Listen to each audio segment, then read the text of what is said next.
Hello everyone. Tech దిగ్గజాలు ఇప్పుడు భారత్ వైపే మొగ్గు చూపుతున్నట్టుగా కూడా తెలుస్తోంది. సో దీనికి ట్రంపే ఒక ఇండైరెక్ట్గా ట్రంపే రీజన్ అని కూడా వార్తలు అయితే వస్తున్నాయి అనమాట. ఒకసారి దీని గురించి విశ్లేషణ తీసుకుందాం. ప్రస్తుతం మనతోటి పొలిటికల్ అనలిస్ట్ జగదేవ్ ఉన్నారు. వెల్కమ్ చెప్దాం. హలో అండి, నమస్కారం.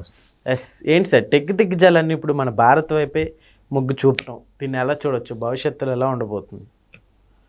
టెక్ దిగ్గజాలు భారత్ వైపు మొగ్గు చూపడానికి ప్రధాన కారణం మ్యాన్ పవర్. ఎస్.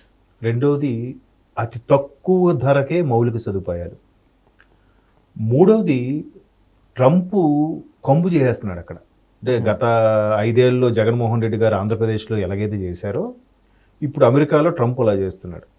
మీరు అమెరికాలో పెట్టుబడులు పెట్టద్దు, అమెరికా నేను టారిఫ్లు విధించాను, సుంకాలు వేశాను, టారిఫ్ నేషన్ అయిపోయింది ఆ కంట్రీ అని మన ఇండియా మీద అవమానకరంగా మాట్లాడడం, మీరు వెళ్ళకండి ఎక్కడికి వెళ్ళకండి అని. అయినా వాళ్ళు డెవలప్ చేసుకో, అక్కడ క్రైసిస్ నడుస్తుంది అమెరికాలో. ఇట్లాంటి నేపథ్యంలో వాడు ఏం చేయాలి, తక్కువ పెట్టుబడితో ఎక్కువ లాభాలు ఎక్కడ వస్తాయంటే ఇండియాలోనే వస్తాయి. ఇప్పుడు మనకి చాలామంది గొప్పగా మనకి $5,000 జీతం, లేదంటే ఇండియన్ కరెన్సీ ప్రకారము వాడికి ఒక ₹1,00,000 జీతం రా, అదిరా ఇదిరా అని మాట్లాడుకుంటుంటాం. అక్కడ ₹1,00,000 అంటే వాడికి ఏమీ కాదు, డాలర్లో చాలా తక్కువ ఉంటుంది. అంటే మనకన్నా వాడిది సుమారు ఇప్పుడు $88 ఎంత ఉంది డాలర్ విలువ. సో వాడు ఒక డాలర్తో మన $88, మనకి రూపాయికి ఏమొస్తుంది. సో అలాగే వాడికి డాలర్కి అంత వాల్యూ ఉంటుంది. బట్ అదే ఇక్కడికి వస్తే చాలా ఎక్కువ వాల్యూ ఉంటుంది. సో వాడు తక్కువకి, అంటే అక్కడ ఒక 1,00,000 కోట్లు పెట్టుబడి పెడితే ఇక్కడ జస్ట్ ఒక 10,000 కోట్లు పెట్టుబడి పెడితే నడిచిపోద్ది. ఎంత బెనిఫిషియల్ దానివల్ల. ఇదే ఇండియాలో 3-4 పెట్టుకోవచ్చు కదా వాడు. తరువాత మ్యాన్ పవర్ కూడా చాలా తక్కువకి వస్తుంది. పైగా మన దగ్గర మ్యాన్ పవర్ గొప్ప విశేషం ఏంటంటే 24/7 వేస్తాం మనం. 365 చేసేస్తాం. శనివారం లేదు, ఆదివారం లేదు లేదు. అక్కడ అలా కాదు. హౌస్ కీపింగ్ వాడి నుంచి, ప్లంబర్ నుంచి, ఎలక్ట్రీషియన్ నుంచి శని ఆదివారాలు వస్తే పని పక్కన పెట్టేస్తారు. అలా ఎంజాయ్ చేస్తారు. వాడు రేపటి గురించి ఆలోచించేవాడు. సో ఇట్లాంటి నేపథ్యంలో ఇండియాలోనూ పెట్టడానికి మొగ్గు చూపుతారు. సో గడిచిన 1 ఇయర్లో సుమారుగా $14 బిలియన్, బిలియన్ నాట్ మిలియన్ పెట్టారంట అమెరికన్ కంపెనీ. ఏంటి, అమెజాన్, మైక్రోసాఫ్ట్, గూగుల్, మెటా అదే ఫేస్బుక్ వాడు, తర్వాత ఇంకా చాలా ఉన్నాయి, యూట్యూబ్ వాడు. సో ఇవందరూ కూడా ఇండియాలో ఎందుకు పెట్టడానికంటే ఇదే రీజన్స్. మరోవైపు ట్రంప్ వద్దంటున్నా పెడుతున్నారంటే ఆడికి కడుపుమంట. మీకు అలాగైతే మీకు కూడా ట్యాక్స్ చేస్తారు, చేసుకో, ఏమవుతుంది అప్పుడు. ఇప్పుడు బయట పౌరుడిని బెదిరించగలవు కానీ నీ పౌరుడిని బెదిరించలేవు. దానివల్ల మీకే నష్టం వస్తుంది. మిలీనియర్స్ అందరూ కూడా ఈ సమావేశం పెట్టుకొని ఏంటి ట్రంప్ ఇలా పిచ్చి పిచ్చిగా చేస్తున్నాడు అన్నట్టు వాళ్ళు మాట్లాడుకుంటున్నారు. మరోవైపు ఇక్కడ మెయిన్ ఎక్కువగా వినిపిస్తున్న అంశం ఏంటంటే గాజాపై, హమాస్ వాళ్ళపై ఇజ్రాయెల్ వారు ఏదైతే అటాక్స్ చేస్తున్నారో ఇజ్రాయెల్కి అమెరికా కూడా ఎప్పుడు ఎదురు చెప్పడు, నేస్తంగానే ఉంటాడు. ఎందుకంటే అమెరికా బిజినెస్ ఎంటర్ప్రీనర్ వ్యవస్థ నడుస్తున్నదే ఈ ఇజ్రాయెల్ వంశపారంపర్యంగా వచ్చేవాళ్ళు. వాళ్ళని ఏదో అంటారు పార్సీలో ఏదో సంథింగ్, వాళ్ళ వంశపారంగా వచ్చే వాళ్ళే ఇక్కడ నడుస్తుంది అనమాట. ఎక్కువ బిజినెస్ వాళ్ళదే.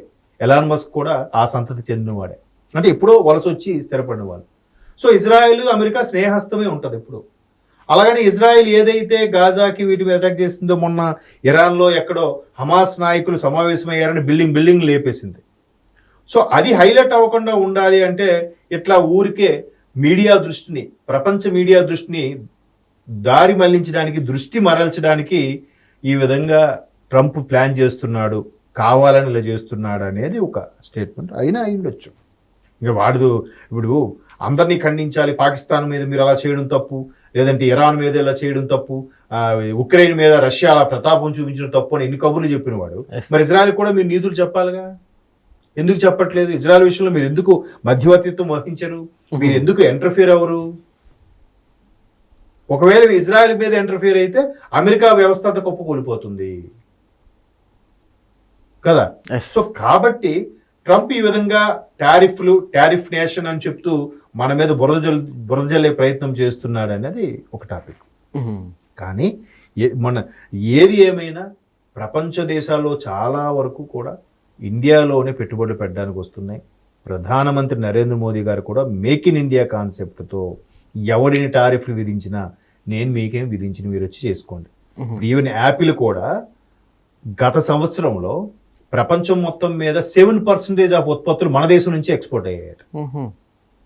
ఒక టైంలో టారిఫ్ పెరిగిపోతుందంటే రాత్రికి రాత్ర 4 కార్గో ఫ్లైట్ల ద్వారా ఇక్కడ నుంచి తయారైనవి యాపిల్ ఫోన్స్ వెళ్ళాయి.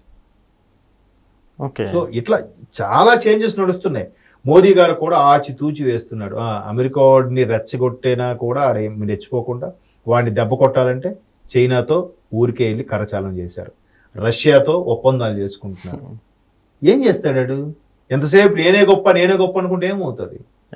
సో అమెరికా సంగతి అందరికీ తెలిసిపోయింది. అమెరికా వాడు ఏది చేసినా ఫస్ట్ ఎదిరించడానికి చైనా వాడు ఉంటాడు రెడీగా. రష్యా వాడు అసలు లెక్క చేయడు అమెరికా వాడిని. వాడు టారిఫ్లు ఇప్పుడు వాడి దగ్గర పని చేయవు. సో అమెరికా వాడు ఇలా ఎంటర్ప్రీనర్స్ కూడా మీటింగ్ పెట్టి మరీ చెప్పాడంట. ఒకప్పుడు ఎలాన్ మస్క్ ద్వారానే నేను గెలిచాను, ఎలాన్ మస్క్ పెట్టుబడుల ద్వారా నేను ఇంతవరకు వచ్చానని చెప్పిన ఇదే ట్రంప్ ఇప్పుడు ఎలాన్ మస్క్ యాంటీ అయిపోయాడు. బట్ అదే ఎలాన్ మస్క్ ఇండియాతో కూడా ఒక ఒప్పందం నేర్చుకున్నాడు. ఏది? శాటిలైట్ ద్వారా ఇంటర్నెట్ని అందించే ఒప్పందాన్ని మనతో ఒప్పందం కుదుర్చుకున్నాడు. మరోవైపు ఏంటది ఏదో కంపెనీ కూడా జియో వాడితో టైఅప్ చేసుకుంది. సో ఇట్లాగా ప్రతి ఒక్కడు కూడా ఇండియాతో ఒప్పందాలు చేసుకుంటూ, పైగా ఏ ప్రొడక్ట్ రిలీజ్ అయినా కూడా ప్రపంచంలో 3వ వంతు జనాభా భారత్లో ఉంది నాకు తెలిసి. సుమారుగా అత్యధిక జనాభా ఉంది మనదేగా. సో ఇక్కడ మార్కెట్ 1% మార్కెట్ చేసుకున్నా ఆడుకు అపర్ కుబేరుడు అయిపోతాడు ఏ కంపెనీ వాడైనా కానీ. సో అందుకే ఇక్కడ పెట్టుబడులు పెడతారు, ఇక్కడ మార్కెట్ చేసుకుంటారు, ఇక్కడ బిజినెస్ చేసుకుంటారు. ఏదో ప్రెసిడెంట్ చెప్పాడు, ప్రధాని చెప్పాడు అని వినరు. ఇండియాతో కావాలి. పైగా మన దగ్గర ఇచ్చిన జీతానికి సిన్సియర్గా పనిచేసే తత్వం ఉంటుంది మన దగ్గర. రూపాయి 10 రూపాయలు పని చేస్తాం మనం